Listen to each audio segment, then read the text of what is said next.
Hello everyone, welcome to biology with Anjali. तो आज जो है मैं आपको एक चैप्टर पढ़ाने जा रही हूँ जिसका नाम है मॉर्फोलॉजी इन प्लांट्स। तो इस चैप्टर को बेसिकली पूरी एनसीईआरटी को मैंने कंसाइज करके एक नोट जो कि टैबुलर फॉर्म में है, एकदम फ्लो चार्ट के फॉर्म में है, और इसमें एनसीईआरटी की हर एक लाइन कवर हुई है और बहुत ही शॉर्ट टाइम में और इजीली मेमोराइज करने के लिए जो है आप हमारे चैनल के साथ बने रह सकते हैं। तो चलिए without wasting time let's start with our chapter.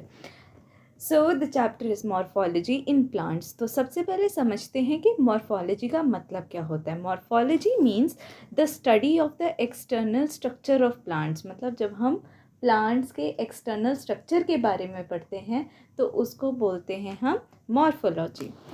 सबसे पहले अब इसमें देखिए पार्ट्स के प्लांट जो होता है उसके बहुत सारे पार्ट्स होते हैं, जैसे root, stem, leaf, flower, fruit, seed. तो हम जो है हर एक पार्ट के बारे में पढ़ने जा रहे हैं और स्टार्ट करते हैं सबसे पहले रूट्स के साथ। तो रूट्स में सबसे पहले हम देखते हैं टाइप्स ऑफ रूट्स। तो हमारे पास 3 तरह के रूट्स होते हैं, एक टैप रूट, एक फाइब्रस, एक एडवेंटिशियस, जिसको हाँ ठीक है। तो टैप रूट आते हैं, टैप रूट के बारे में पढ़ते हैं। टैप रूट में बेसिकली क्या होता है कि ये हमारे डाइकॉट प्लांट्स में देखने को मिलता है। अब आप सबको पता होगा कि जो हमारा एम्ब्रियोनल एक्सिस होता है बेसिकली उसके 2 पार्ट्स होते हैं, एक होता है प्लीम्यूल जिससे ऊपर का स्टेम बनता है पौधे का, और एक होता है रेडिकल जिससे रूट बनता है। तो ये जो रेडिकल होता है, रेडिकल से एक प्राइमरी रूट बनता है। अगर आप एनसीईआरटी में फिगर देखेंगे तो ये वाले फिगर में आप देख सकते हैं कि एक मेन रूट है, इससे निकलते हुए और रूट्स हैं जिसको हम सेकेंडरी रूट बोलेंगे, और उस सेकेंडरी रूट से भी फर्दर और छोटे छोटे रूट्स निकल रहे हैं जिसको हम टर्शियरी रूट्स बोलेंगे। तो ये किस में देखने को मिलता है? ये हमें मस्टर्ड प्लांट में देखने को मिलता है।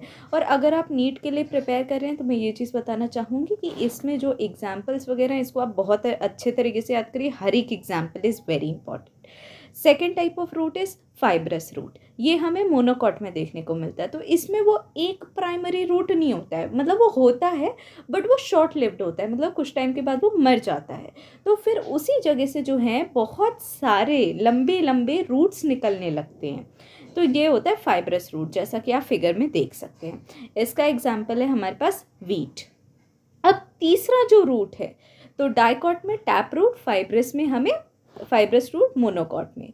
अब एडवेंटिशियस रूट में आते हैं, ये हमें ग्रास, मॉन्स्टेरा या बैनियन ट्री में देखने को मिल सकता है। अब थोड़ा सा हम पढ़ेंगे modification of root. Adventitious root ये बता रहा है कि ये थोड़ा एडवेंचरस है, ये नॉर्मल रूट से अलग है, मतलब इसके कुछ अलग ही काम है।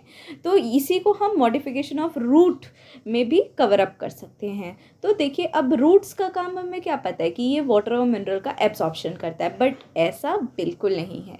कई ऐसे जगह हैं जहाँ पे रूट्स ने एक जिम्मेदारी छोड़ करके और बहुत सारी जिम्मेदारियों को अपने अंदर लिया है। जैसे कई हमारे जैसे कैरेट, टर्निप और स्वीट पोटैटो होता है, ये आपने देखा होगा, ये खाने वाली चीज़ें होती हैं और ये हमेशा जो हमारा सॉइल होता है उसके नीचे उगती हैं। तो ये बेसिकली रूट्स ही होती हैं जो मॉडिफाई होकर स्टोरेज ऑफ फूड के लिए बनी हैं।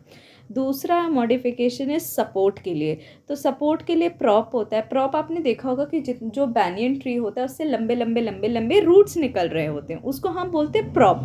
तो वो लंबे लंबे रूट्स किस लिए निकलते हैं? वो झूला झूलने के लिए नहीं, वो निकलते हैं कि हम वो प्लांट को सपोर्ट प्रोवाइड कर सके। ऐसे शुगर केन को अगर आप देखेंगे तो जो शुगर केन के नोट्स होते हैं ना, मतलब जहाँ पे 2 ऐसे मोटा सा एक एरिया बन जाता है जहाँ पे 2 पार्ट ऑफ द स्टेम जुड़ते हैं, तो वहाँ से जो है छोटे छोटे रूट्स निकलते हैं जिसको हम बोलते हैं स्लिट, और ये हमारा सपोर्ट करता है बेसिकली शुगर केन को। और तीसरा मॉडिफिकेशन जो रूट का है वो है रेस्पिरेशन। तो कई ऐसे पौधे जैसे राइजोफोरा जो कि ऐसे जगह पे उगते हैं जो पानी के अंदर हैं या कीचड़ में या स्वैम्पी एरिया में, तो वहाँ पे जो रूट्स होते हैं वो उस पानी से निकल करके ऊपर की तरफ वर्टिकली ग्रो करते हैं। और ये किस लिए करते हैं? ताकि पौधे को रेस्पिरेशन के लिए हवा मिल सके, क्योंकि पौधा तो पूरा पानी के अंदर डूबा हुआ है। तो हमने क्या पढ़ा कि हमारे पास 3 टाइप के रूट्स हैं, टैप, फाइब्रस एंड एडवेंटिशियस।